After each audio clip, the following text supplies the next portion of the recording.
Hello and welcome to our discussions in accounting. The focus of this particular session is calculation of economic value added. In this session we will understand the process of determining the economic value added. To do so, we'll take a very simple financial transactions for a given balance sheet. Before we calculate the economic value added, we'll first convert these transactions into financial statements, then calculate earning per share, calculate the return on equity, calculate economic value added, and also calculate the cash flow from operation. And these four are some of the important financial performance indicators. So let us start and convert these business transactions into financial statements.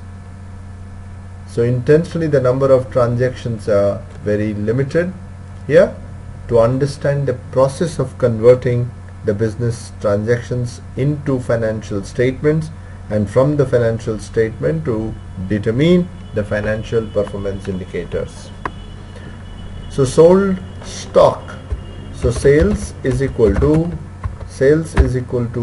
300,000. Sales is 300,000, and let us assume that the sales is for cash, so the entire sales is shown for cash. Whenever there is a sales, there has to be cost of goods sold.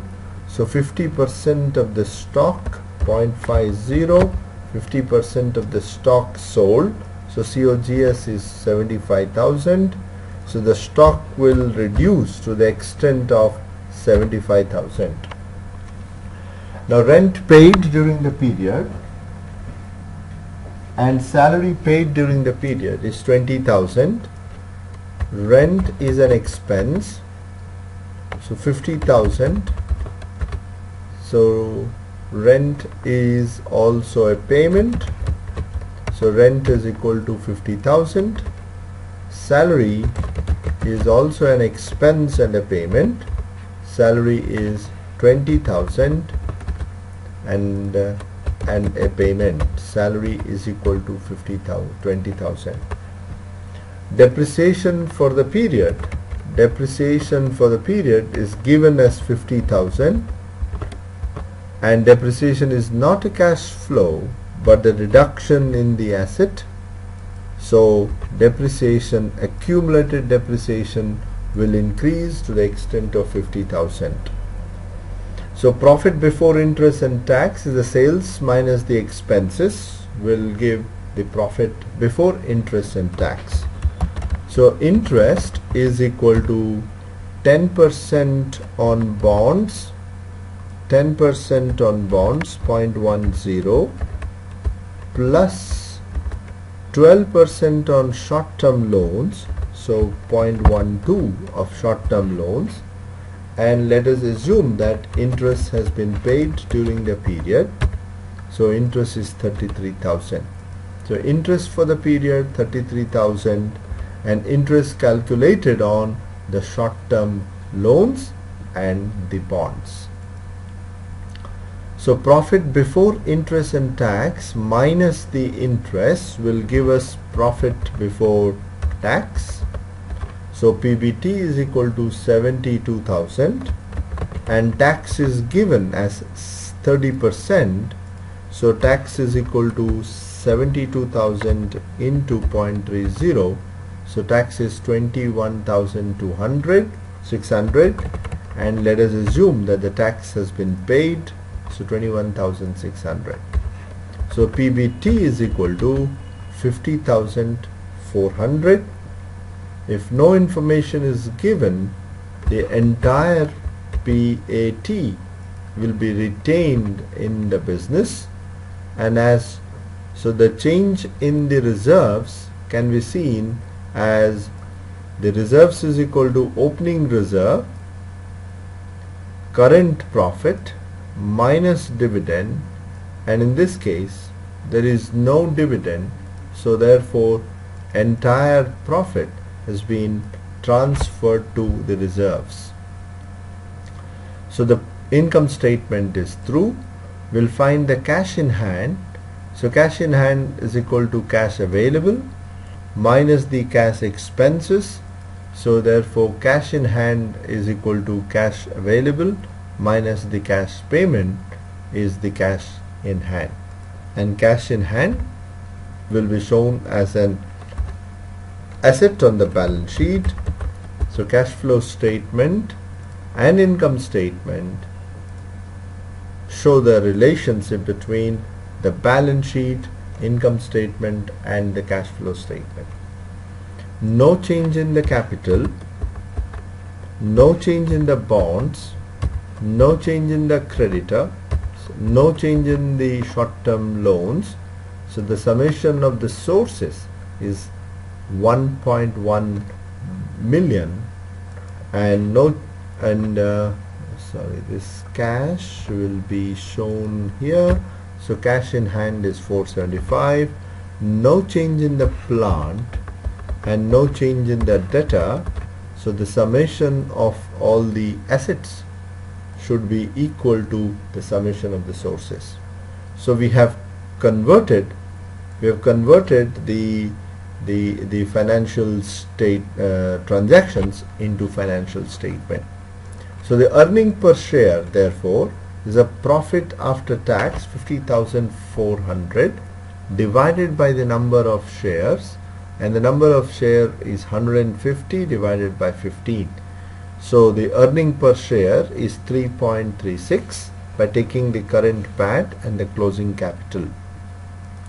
The return on investment is the PAT divided by the equity, and equity is the capital plus reserves.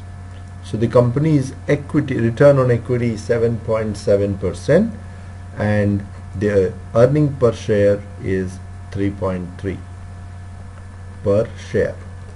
So now we will use these numbers to find the EVA, and to determine the EVA we have to find the capital charge and the NOPAT. We know that EVA is equal to NOPAT minus the capital charge. NOPAT is the net operating profit after tax but before interest.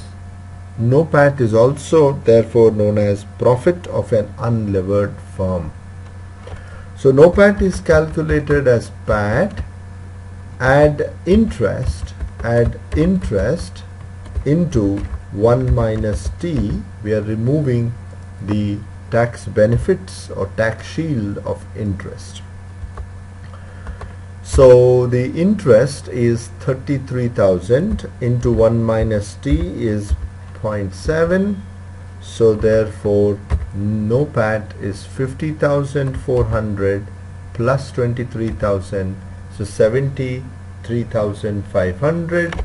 NOPAT is called the profit of an unlevered firm, or this shows the operating profit keeping aside the financing decision.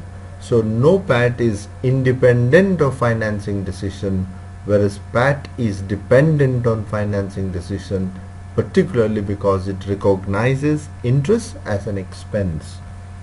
Now we'll take capital charge. The capital charge consists of, in this case, the composition of the capital employed is equity, and equity is, we are taking the closing equity.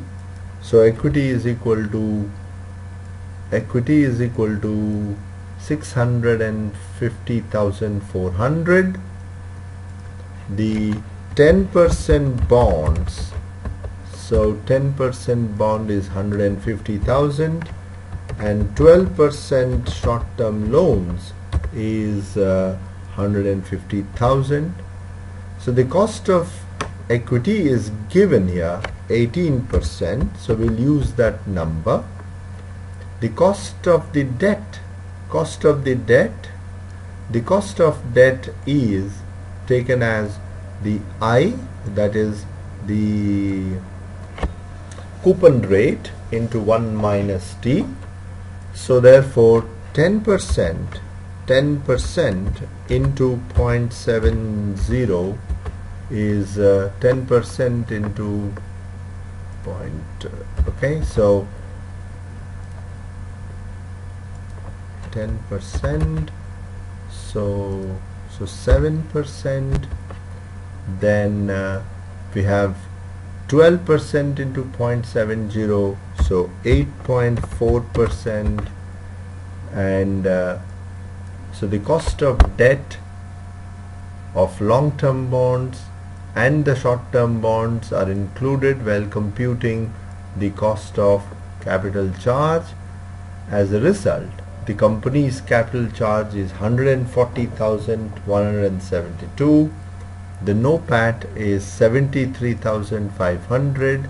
So EVA is equal to NOPAT minus capital charge, which is equal to negative 66,672. That means the business is not able to generate the operating profits to meet the capital charge. Of course, we can examine the ways, the options available to reduce or improve the EVA, but for the time being it is enough to see, it's clearly visible, the business is generating accounting profit, but business is not able to generate the economic profit. So economic profit is minus 66,672 minus 66,672. We can also find CFO. CFO is equal to we can see that the CFO is positive. CFO is positive. We calculated it by adding PAT plus depreciation, so F5, it's not F5, F6 plus depreciation, and plus interest, because it's a interest is a non-operating, plus the changes in the working capital, and the changes in the working capital is only the stock reduction, because no change in the creditors and no change in the debtors. So the company is having positive EPS, positive ROE, positive CFO, but there is a negative EVA, and the negative EVA because the NOPAT is less than the capital charge, and the NOPAT is adjusted profit, and the capital charge is a cost of using all the sources of funds including equity, whereas while computing the PAT we don't recognize the cost of equity. Cost of equity is conspicuous by absence in the GAAP driven financial statements. So in this example, or through this example, we wanted to show that sometime it is possible that the company may be having all positive accounting numbers, but the economic value added may be negative. Thank you very much.